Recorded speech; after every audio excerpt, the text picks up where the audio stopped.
Oh boy, guys, do we have a major new development on this YSL Young Thug trial here in Fulton County, Georgia. And Fani Willis's district attorney's office they got a lot on their plate right now. Now, if you guys remember, Young Thug's attorney, Brian Steele, was trying to get Judge Ural thrown off the case.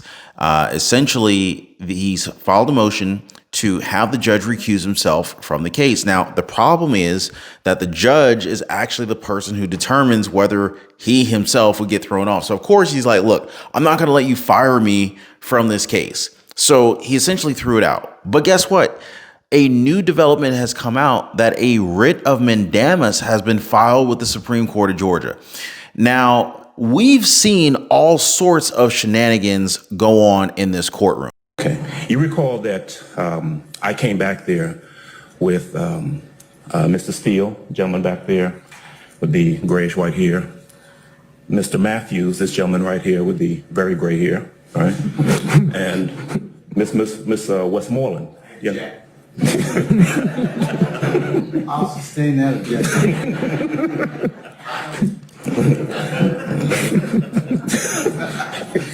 At least you got here. He said at least he got here. I don't know if he's clowning the judge for being bald, but whatever the case is, we know that there has been nothing but shenanigans, and this has basically been a big circus in this courtroom, right? And Miss Westmoreland, you remember that? Yes, sir. We had a chance to talk yesterday, isn't that right? Yes. And when we were back there, we talked about the communications that you'd had with the district attorney's office, right? Yes. Now, you also remember that after you came out, you were asked some questions by the assistant district attorney, Ms. Love. Is that right? Yes. But get this, guys. Last week, Judge Glanville, he denied these motions despite what many believe is sufficient evidence for his recusal. Now, Kendrick's attorneys are essentially requesting the Supreme Court to compel Judge Glanville to follow this rule. Now, here's essentially what this means. But before we get into this, I mean, you got to understand how we got here. A lack of professionalism from a lack of following the law. There is clearly a lot of bias taking place here, guys. And let's not forget about the booty calls that are being taking place. Back to Hamilton. So you would agree with me that you were talking to this Mr. Hamilton about the same time that you were sending those text messages going back and forth that we saw in early February. Is that about right? Yes. Okay. So I want you to do me a favor. Look to your left, right, and I'll reference the screen up top. Right. Now you recognize these as text messages between you and this investigator Hamilton, right? Yes. Now, in that first text message where he says GM, now GM is good morning, right? Yes. Good morning, Mama. Hope you slept well. Now, is that generally how he would communicate with you, how he would address you? Objection made. I sustain the question. Did he address you as Mama on more than one occasion? Yes. And if we can go down a bit towards the bottom of that page. All right. So on Wednesday, February the 7th, at about 5:48 p.m., he sent you a text message, this investigator for the DA's office, saying, call me one more time, then I'm out your hair for the night. You remember that? Yes. Now, how about the next one? That same night, Wednesday, February 7th, 6:45 p.m., where he says, hit me up if you're bored later. We're not going to talk shop. Remember that text message? Yes. Did you talk to him later on? Yes. Did y'all talk shop? Yes. What do you want to talk about?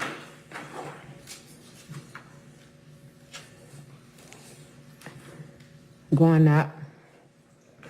Going out? Going out as in walking out the door or going out on a date? A date. And this is February 7th of 2024, this year, when the investigator for the DA's office is supposed to be talking to you about a case, but in fact is calling you, talking to you about going out on a date. Is that true? Yes. did the fact that this employee of the district attorney's office was trying to date you come into your mind as you're thinking about whether you have to come in here and testify or not? Yes. Now, guys, I don't know if this is typical, but is it normal to have a booty call requested from the district attorney's investigator? I don't know. I don't know. But this is the kind of stuff that we see here. And then, of course, there are other levels of disrespect. Look at this. Now, as we move forward into March, right, there was that period of time where you were supposed to come in and testify. Is that right? I think so. Yes. And you were in communication with Investigator Hamilton. Is that right? Yes. Now, do you remember last week when you were being questioned by the state? The state was asking questions about whether you were telling them you didn't want to come in and testify. You remember those questions? Yes. Do you remember the prosecutor asking you whether or not you said to someone or you texted someone, tell the judge to kiss my ass? But I ain't say that.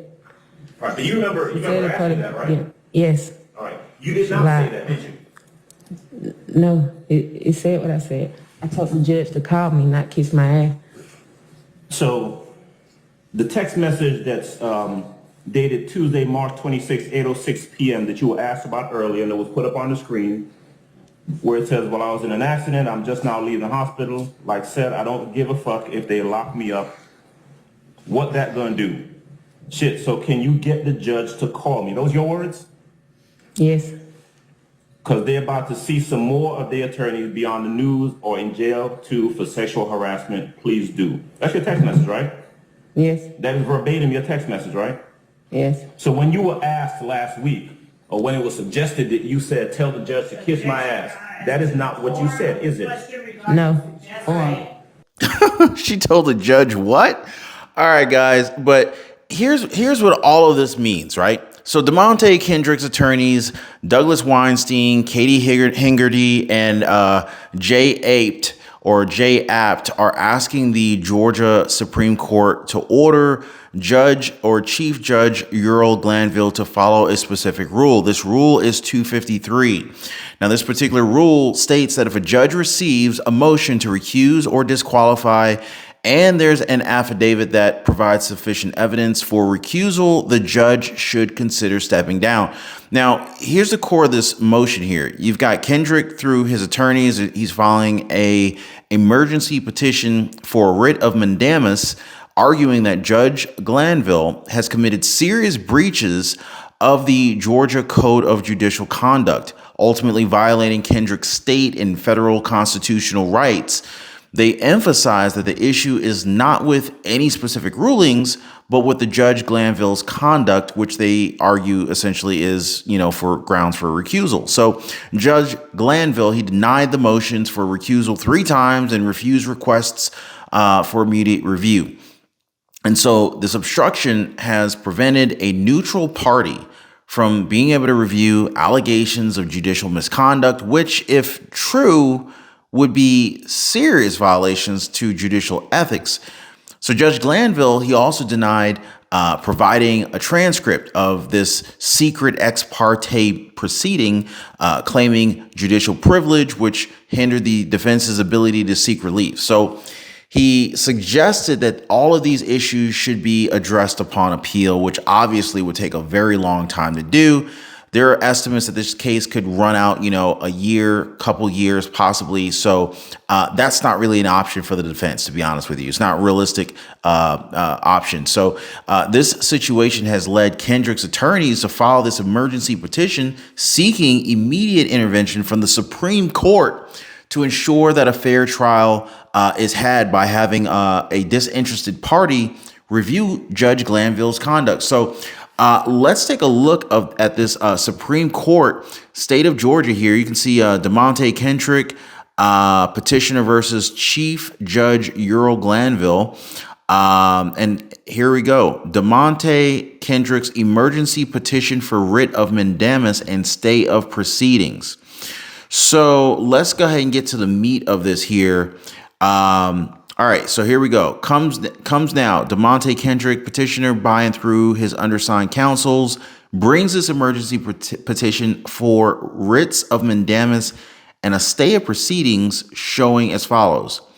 All right, so this is breaking down the jurisdiction and the explanation of emergency nature of petition. This emergency petition concerns allegations of serious breaches of the Georgia Code of Judicial Conduct that violate petitioner's state and federal constitutional rights. The petition relates to conduct of Judge Glanville and not to any rulings or orders of the judge. So this is literally coming after the conduct of the judge and nothing else. So this court has jurisdiction over the matter under Georgia Constitutional OCGA 9624. In the case at bar, original relief in the form of the motions of recusal have been filed and denied 3 times by 3 respective movants. Likewise, Glanville has denied the movant's respective request for a certificate of immediate review 3 times. So they're highlighting what has already transpired, that they've tried to follow the protocol, and that the judge is basically shooting down. Glanville, as chief judge, has obstructed the defense counsel's attempts to have a disinterested party review the numerous allegations contained in at least 4 affidavits which allege judicial misconduct and unfair proceedings. Essentially, they're saying, hey, the judge doesn't want an outside party looking at this, and his word should be bond, and basically he's God, so don't try to go over his head. These affidavits, if true, would constitute serious violations of the Code of Ethics, citing a lack of evidentiary foundation caused by Glanville's own recalcitrance in refusing to provide a transcript of a secret, and this is where it all really boils down here, down to a secret ex parte meeting. Glanville has hindered defense counsel's ability to effectively pursue relief by claiming judicial privilege while denying certificates of immediate review. Now, assuming this court would not get the opportunity to review the decisions on the multiple motions to recuse unless or until the underlying case was concluded, Glanville continues to hide behind a purported standard that his actions would be reviewed in hindsight for the abuse of discretion. Now, Glanville's obstruction of the defense right to a fair and impartial trial has risen to a level that defense counsel now believes all attempts to obtain relief in the Superior Court of Fulton County will be ineffective.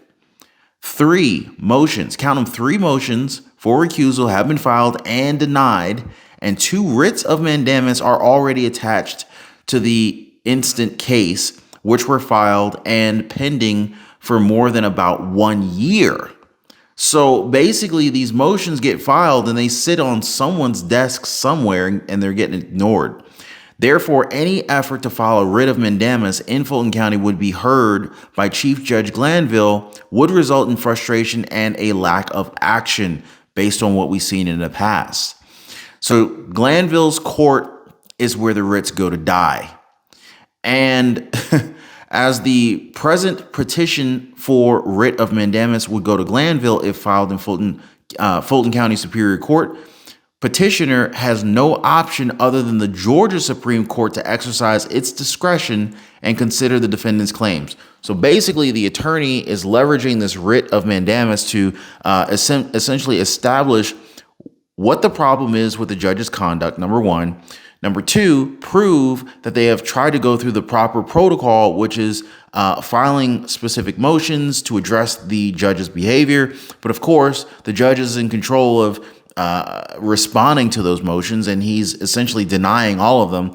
So now he's now this particular attorney is saying, hey, because of what we've tried to do, we know that the Fulton County Superior Court is not going to be able to help us out because of what we've experienced. There are motions that have literally just sat dormant for over a year with nothing happening. So we're now requesting the assistance and the essentially override from the Georgia Supreme Court to get involved.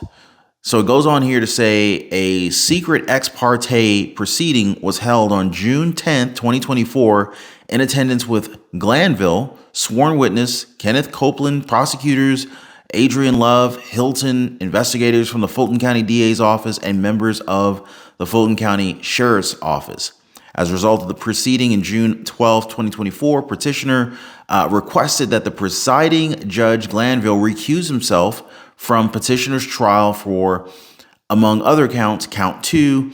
So basically, this is going over the head of Judge Glanville to ultimately get him recused, removed, disqualified, whatever you want to call it, from this case. This has literally breaking news and has come out only hours ago, guys. So I wanted to make sure to bring you guys this quick update. By the way, if you haven't already, please hit the like button, subscribe to the channel, and I'm going to keep bringing you guys these hot updates. Y'all stay safe.